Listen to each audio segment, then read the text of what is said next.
Hi, I'm Ashley. I'm Jen. And I'm Sarah, and we are Unabridged, the podcast where teachers take on books. Join us each week for bookish episodes and check out our website, unabridgedpod.com, where you can find lots of new bookish content every week. Find us on Instagram, Facebook, and Twitter at unabridgedpod and message us there or see our website to get plugged into the Unabridged community. You want opinions about books? We've got them.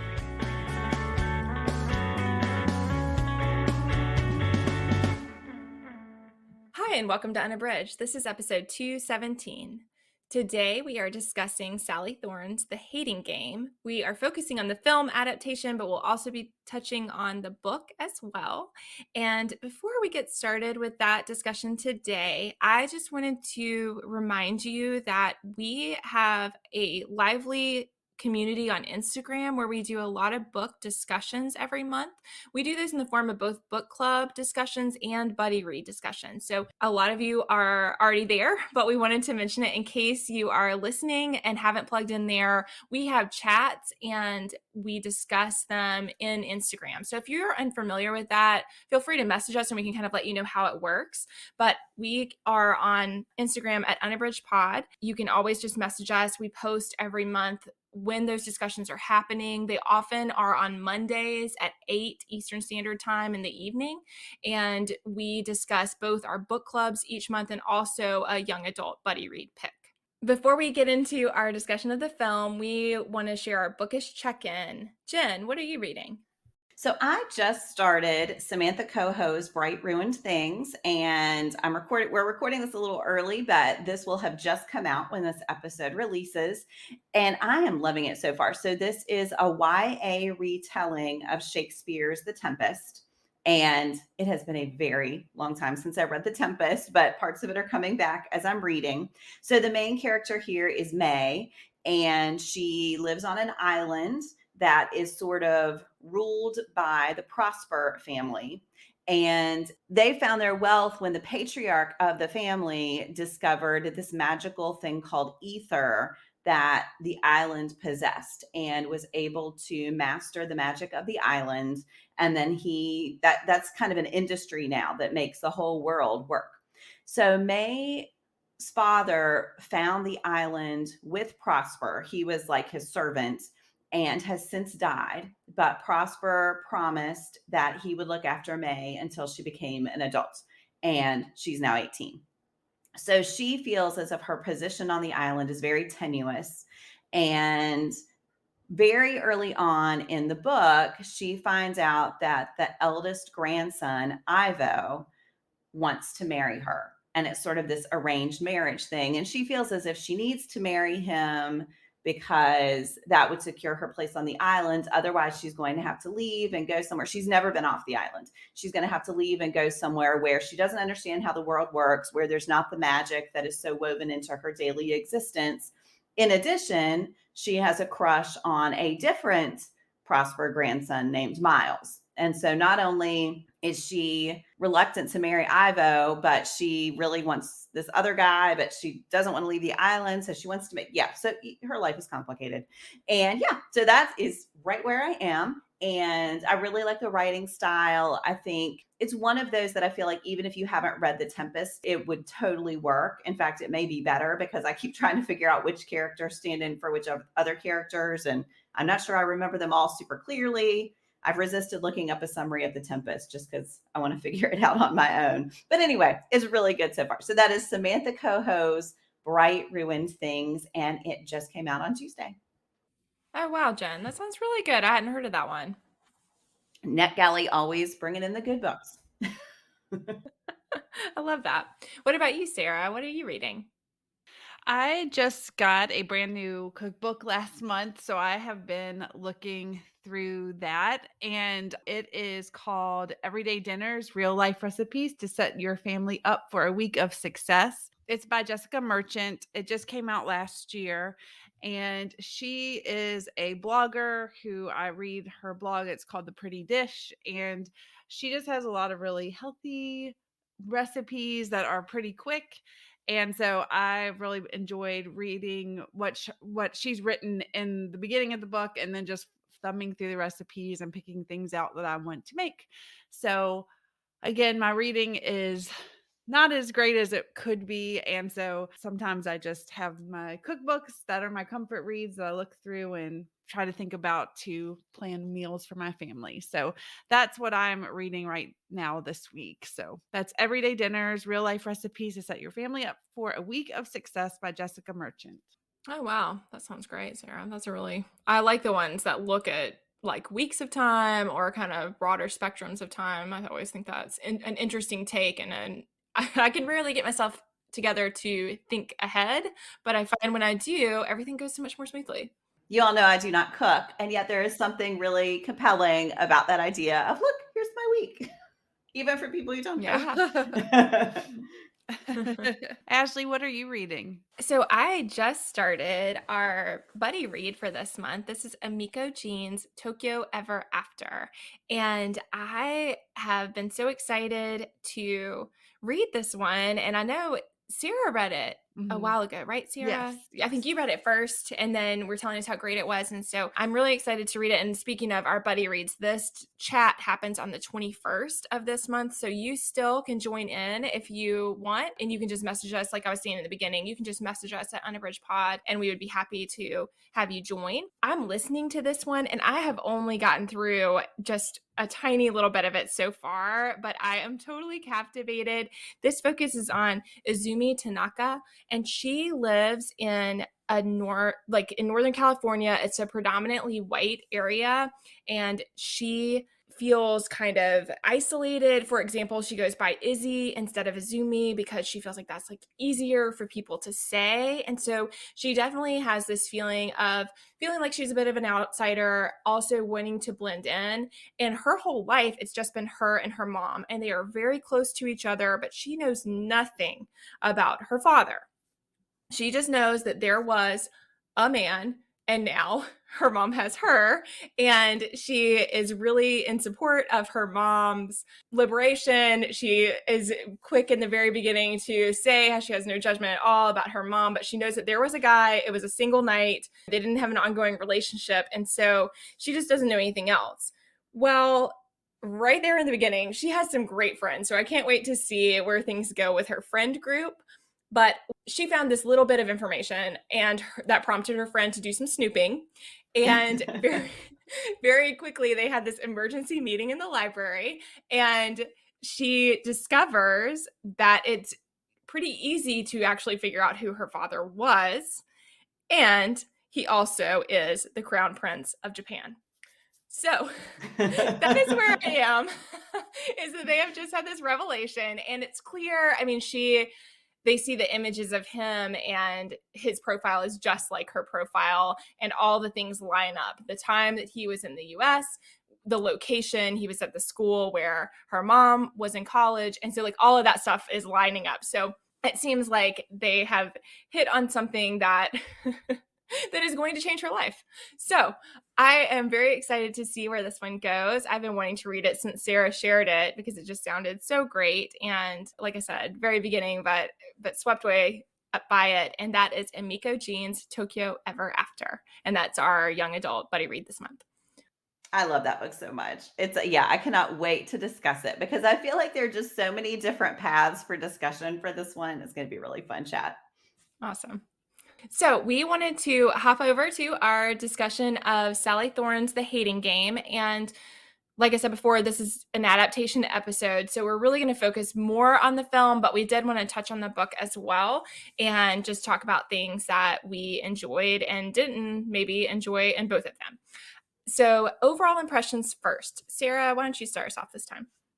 Well, I was really excited to read this one because I know it is beloved by romance lovers. So for me, though, I did not love the book and I did not like the movie at all. So I was a little disappointed because I thought I would like both and I just didn't. And I don't know if it's the headspace I'm in or if it's just I have some romance book fatigue or if I just don't like this particular book.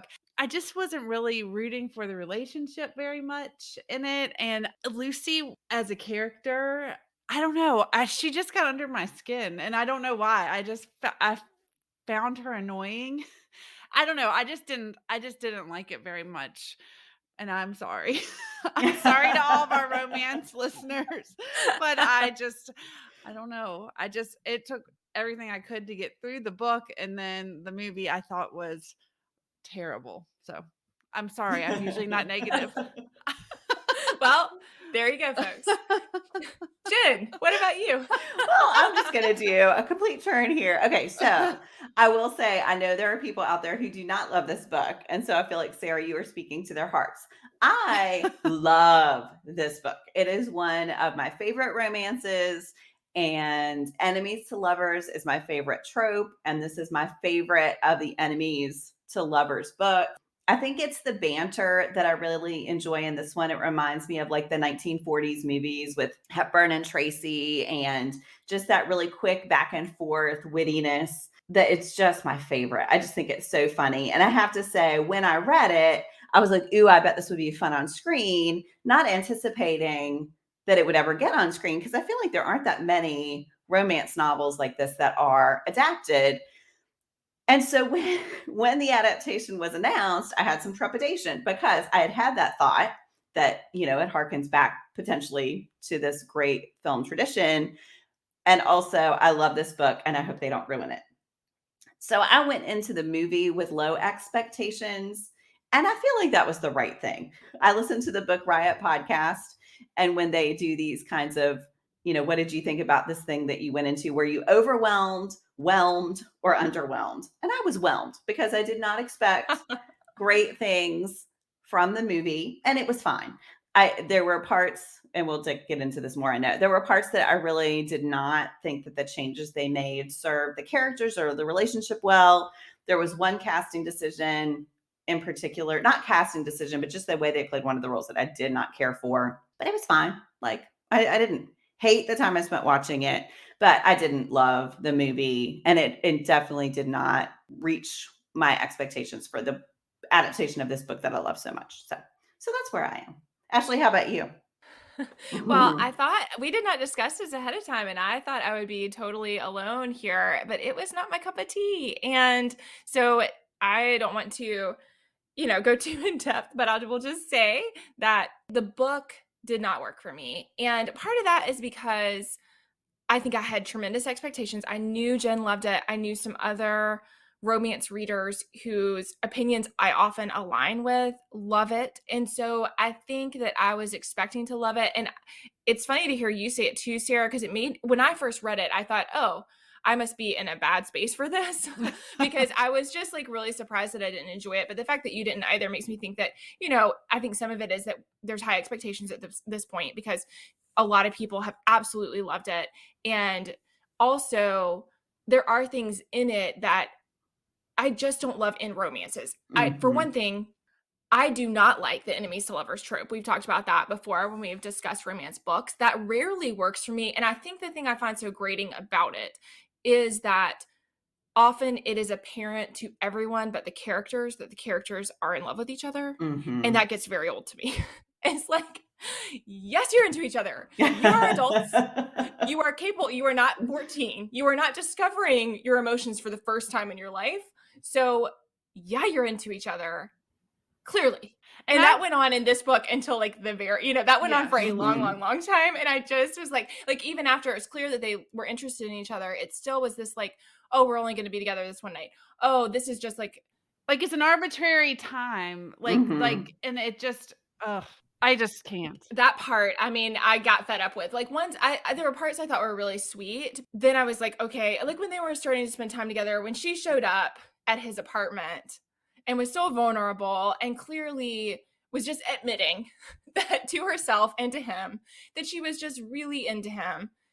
From that point on, I was kind of like, okay, I can't understand that you think he's like working you over, or that like what he's saying. They both were so vulnerable. And once they were in it, I loved that part. I loved them being willing to open up and to admit these feelings. But then, and I liked that in the movie as well. Like I liked that part where like, he showed her the wall. I thought it was a little creepy, but also sweet that he showed her the wall that was like her eye color. I mean, just this kind of, and I mean, again, that was a difference from the book, but it was the same sentiment that, Mhm. he thought of her when he made his choices. And I thought all that stuff was really sweet, but then I had a hard time with kind of that follow-up of the continued tumult when, to me, things had been worked out. And I think that is tricky for me in romances in general. That is something that I need those external problems to be beyond them just not working out their feelings. And so I really feel like when I read it, like Sarah said, I mean, I wanted to love it. So then I felt disappointed that I didn't love it as much as I expected to. But the more I thought about it, the more I realized like those just are the things that I can find really frustrating in romance books. So certainly there were some things that I enjoyed within the story, but when I finished it, I just felt like it was it's not my cup of tea kind of feeling. And I, unlike you all, I think the movie was better than I expected. I read the book and then had a little while before I watched the film. And so I think in some ways, because I already knew the things that didn't work for me really well, I kind of enjoyed the movie more because I could just enjoy the things that I liked about it, but I wasn't so hung up on some of the stuff that I found frustrating within their relationship. So yeah, and same. I feel like I need to say I'm sorry. It's funny because we always want to be honest about our feelings on books, and we try hard to make sure that we're being genuine in what we think. But I know that a lot of you listening do really love this book, so I don't want to disappoint anyone. But that's the truth, and We will stand strong. Lovers of we this book, unite. I know, I know. I mean, it is like there's a whole bunch of you out there. So yeah, well, there you go. That's my true opinion. And I mean, again, when I think back on it, it's rare that the enemies to lovers trope works for me. There are a few exceptions, but they definitely are the exception for me instead of the rule when it comes to that particular trope. Well, let's talk about some things that worked for us within the film or just things you liked in the book that stood out for you. Jen, what about you? I really loved the setup at the office. I thought from the opening scene when they had everything set up as this mirror, and it was just really clever the way they played with that space, the office space in the scene. I thought that worked really well visually and then set the stage really well for someone who hadn't maybe read the book to understand very quickly what their relationship was like. They had everything mirrored, and I thought Corbin Burnson as Yes. Bexley was fabulous. Yeah. And I hadn't seen him in something for a long time. And I thought he was a great, horrible person, horrible boss. And I really liked the way they portrayed that conflict between the Bexley people and the Gammon people, and like what your intention is in publishing, and the way that Lucy, because she saw Josh as being associated with the Bexleys, that was not just a personality conflict. That was like everything that mattered to her. He represented something different. And the way that played in then to their whole sort of, I'm putting hate in air quotes here, hatred for each other. I thought that was really clever and really well done. Yes, yes. I loved that opening scene too. I thought that like the angle where they did like that kind Yeah. of aerial view, I thought all Uh-huh. of that was really cool. I agree with that. I had a different setup in my mind. Like it was much more like skyscrapery. There were way more windows and it was a lot less stuff in my Yeah. mind. And so it is funny. It's been a while since I've read the book and then watched the movie in a pretty short together time. And so I was definitely having that experience of I had these very clear images in my mind. And of course, the film is different always than like whatever you have envisioned. And so that was funny, but I loved all that in the beginning. What about you, Sarah? What was something that you liked? I like movies that are set in the publishing world. I think it's really interesting. And so I really like the idea of this movie and book. I usually don't mind the enemies to lovers trope. It's not my favorite, but I usually don't mind it. So like I said, I like the idea and the setting in this book and film. Ashley, what is something that worked for you? Something I really loved in both the book and in the film, how it got represented, was the part where she was sick. I mean, I did think that opened up the possibility for them to get to know each other and for him to show this whole side of him that was so different than the way that he presents in the office space. And so I really liked that. And I felt like the fact that he was willing to call in his brother, who he clearly had a tumultuous relationship with, to check on her, all of that worked really well for me. So that was something that I thought was really well done. I really liked it in the book. And then, like I said, I think for me, I really enjoyed the book, but as it went in the beginning and like that part where they started to get to know each other, it was clear that he had feelings for her. All of that opened up. I think the thing that, again, I think that's just a problem for me with the trope is just that then I wanted things to work out, but then what happens in the book, right? I mean, you need things to keep the plot moving forward. But I do agree, Jen, that something that I saw more clearly in the film was the Bexleys and Gammons conflict. And I thought that those opening scenes where people were where you saw all of these like standoffs, and it was just really people purposefully being menacing to each other, slighting each other on purpose. And it was clear that was kind of a, system-wide attitude. I thought that that worked really well. And it was something that I knew was going on in the book, but I felt like the film accentuated it in a way that I think is effective because, again, it did help to reinforce exactly what you said, Jen, that those problems weren't just personal conflicts, but also extended to this larger conflict and made it harder for them to, especially for Lucy, to accept her feelings about Josh. So I did think of one other thing that I liked the scene, and I really enjoyed the paintball scene in the book. Yeah. I thought that was I thought that was funny, and I thought I had a chuckle over the description and just how seriously they were taking it and all of that. So I did like that.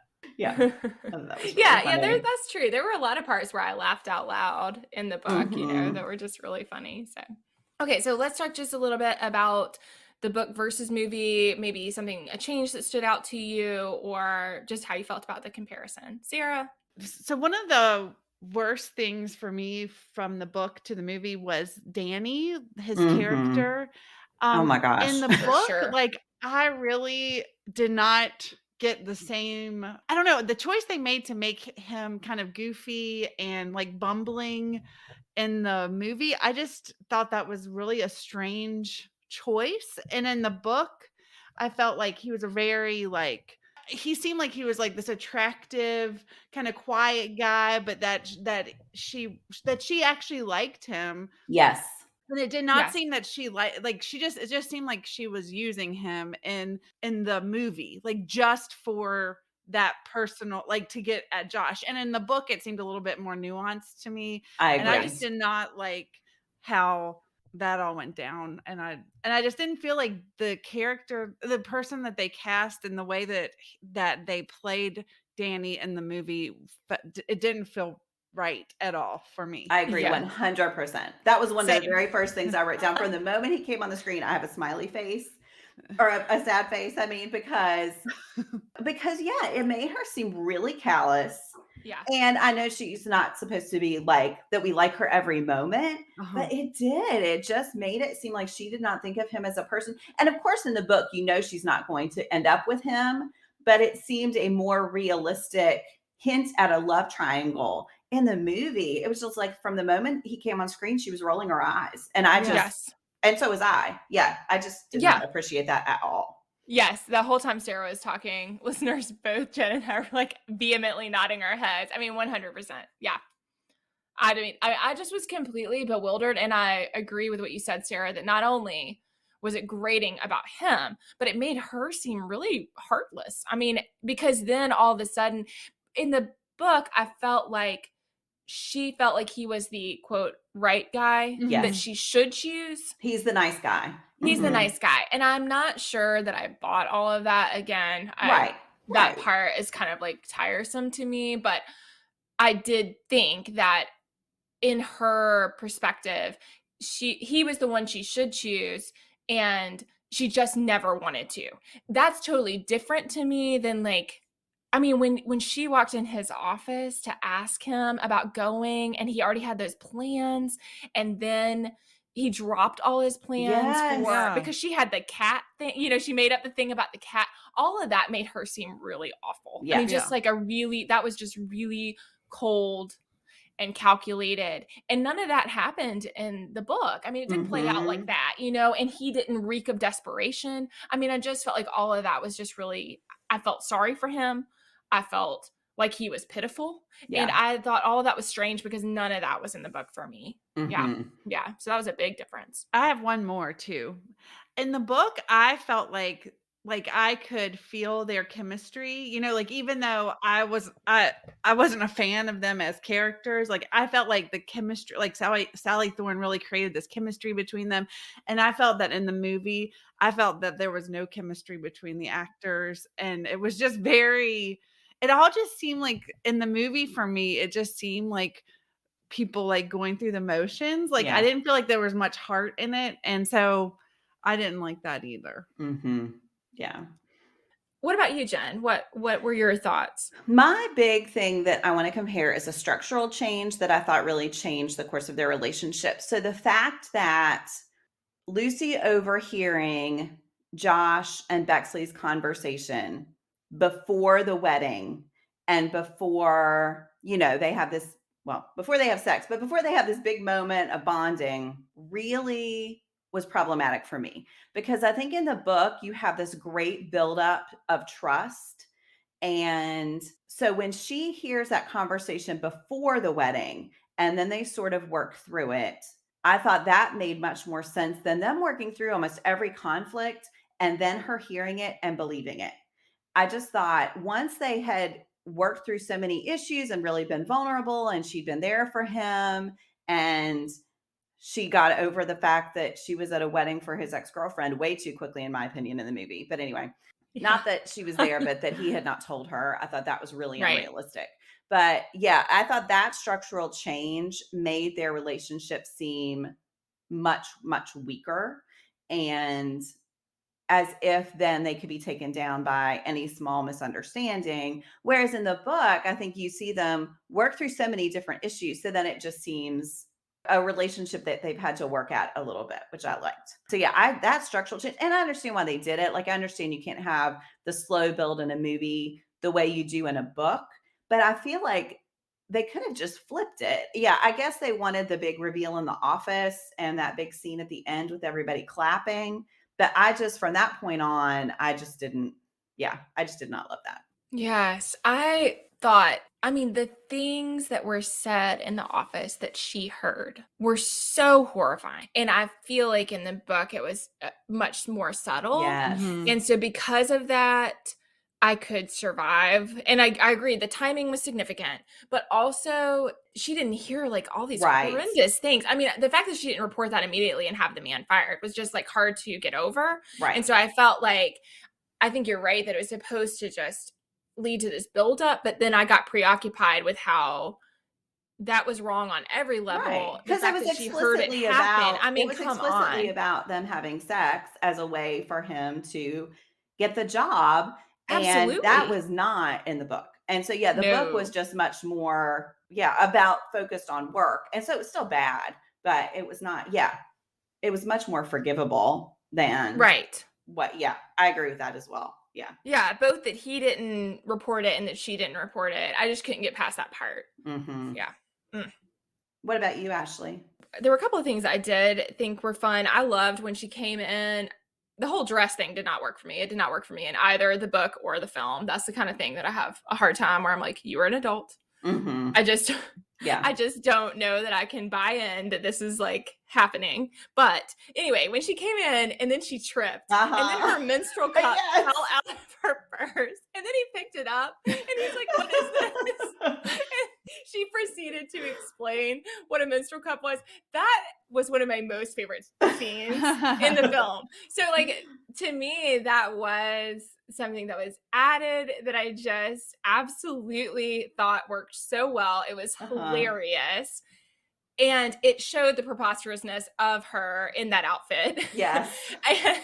and then her having to like, live through it basically. But then like that the menstrual cup fell out and then they came back and they circled around to talking about that again. All of that I thought was awesome. So I absolutely loved that part and thought that it showed, both of them as humans. And, and so that really worked for me. So yeah. Mhm. Yeah, I agree. I thought that scene was really funny. Some of the visual humor, the visual comedy Yeah. worked really, really well. I thought was funny. Yeah. Yeah, and that part worked better. I think I agree with what you said, Sarah, about the chemistry and stuff, that some of that did not work for me. So then I did enjoy the parts that were funnier. I liked both the bosses. I mean, I thought that their roles were, he's a total sleazebag, but I thought that both their roles worked well and suited the book. But I loved Helen. Yeah, Sakina Jaffrey. She was on another show and she's fabulous. But in that show, she was like, I think she was in House of Cards and she's like this super domineering, very strict, very power suit person. And so it was interesting to see her in this very different role. Yeah, I thought she was great. Yes. I thought she did a great job. And I also loved, that was another change that I did think worked well, was like that commentary about how Lucy never asked and how she didn't speak up for herself and she didn't try. So I did feel like there were a couple of times that, again, in the book, Helen had admitted that she wanted to hold on to her because she loved what Lucy did, and that's why Yeah. she didn't want to help her move on. But I thought there was more explicit commentary there about women not necessarily seeking out the promotions and doing all the hard work, but not always advocating for themselves or trying to step up. And like that part also where when the guy comes in and they both are from Harvard and it's such like a boys club moment and Lucy is so left out of it. And the more she's left out, the more uncomfortable she feels. So then she does these things that further accentuate how, when she shoves that donut hole or whatever in her mouth. I mean, I just thought it was, again, visually like hilarious, but also accentuated the way that women are cut off from roles of power and opportunities to advance. And so I really liked that part too. Can I just say, I'm there's a going lot to about that. pile on one more thing. I did not like the fact that Helen was in on Josh's manipulation of Lucy at the end because I thought that was so inconsistent with who her character was in supporting Lucy. And I just thought it was really condescending to think that she needed to feel that way to do a good job in her pitch. I did not care for that change at all. Sorry. I didn't either, and I don't know why they added it because I felt like it weakened her and her position, but also it was totally inconsistent with the way she presents in the film of what she's like with Lucy and how she feels toward her and all of that stuff. Yes. Yeah. And I also didn't like that Josh was the one who did the reveal. I didn't like anything about that in the end. I mean, I just was like, why does he get to announce Right. that she had the promotion? Why on earth? Yeah, I had a hard time with that too. Yeah. And it was just for that single moment of her feeling like he got the job and then realizing it was her. And then she had to feel grateful to him for Right. That was exactly it. And again, I thought that undermined this message that I was trying to point out here. Right. Sorry. I went the other direction. I think, I try to think about like what the things were that worked for me, even in something that I didn't necessarily love. Right. But I did feel like that messaging of if the point is supposed to be about Lucy coming to empower herself and to recognize that she is worthy of high power positions, then why on earth is Josh the one who announces it? And then I felt like there was this idea that like she should be grateful to him as if to suggest that he would have gotten it otherwise, which should not be the message. I mean, I didn't feel like that was the message in the book. I think the message was supposed to be that he loved her, and because he loved her, he was going to find a different solution. It had nothing to do with the fact that he would have gotten the position instead of her. Yeah. Right. And that part I thought was really shaky at the end because, again, I felt like that was kind of the message. Yeah, I agree 100%.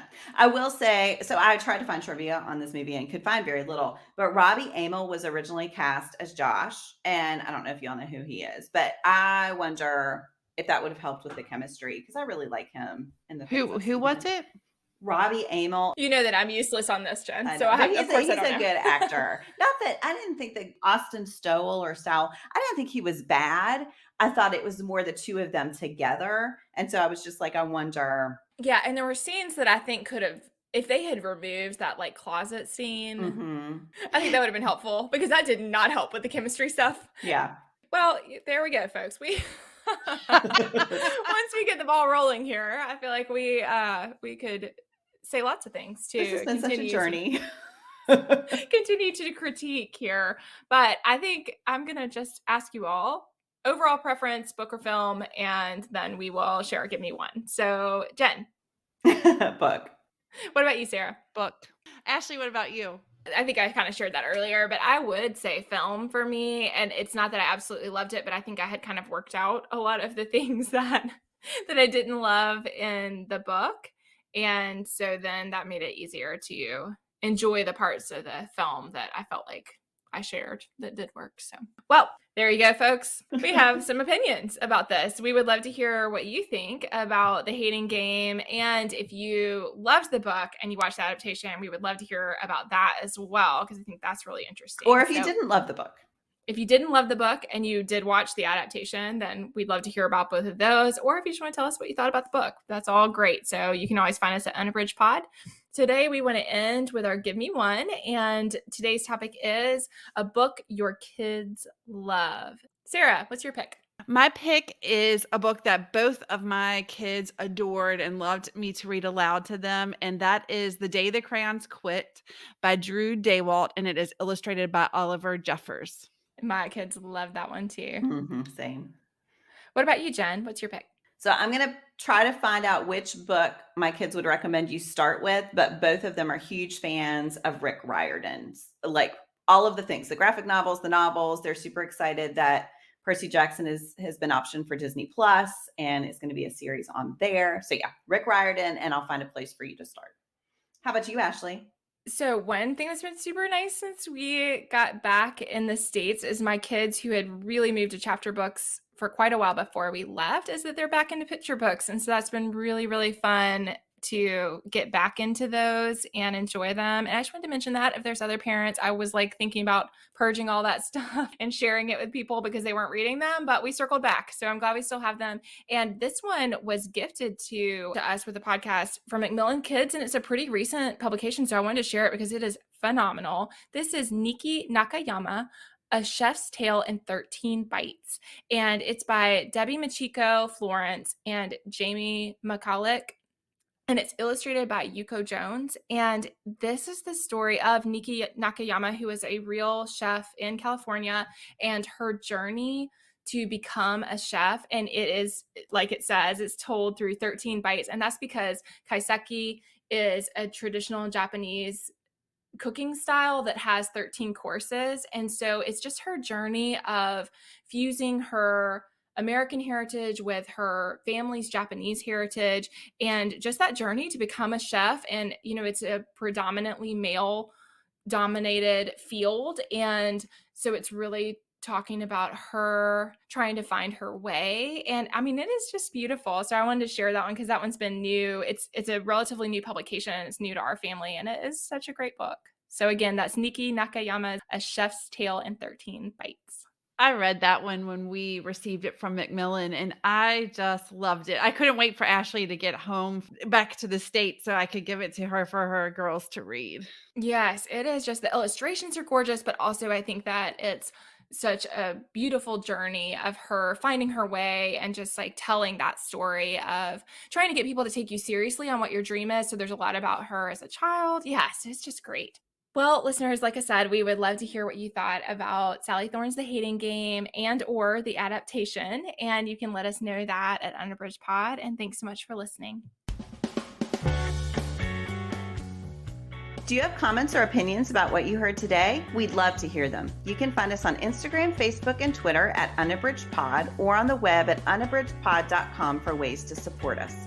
To get more involved, you can sign up for our newsletter, join a buddy read, or become an ambassador. Thanks for listening to Unabridged.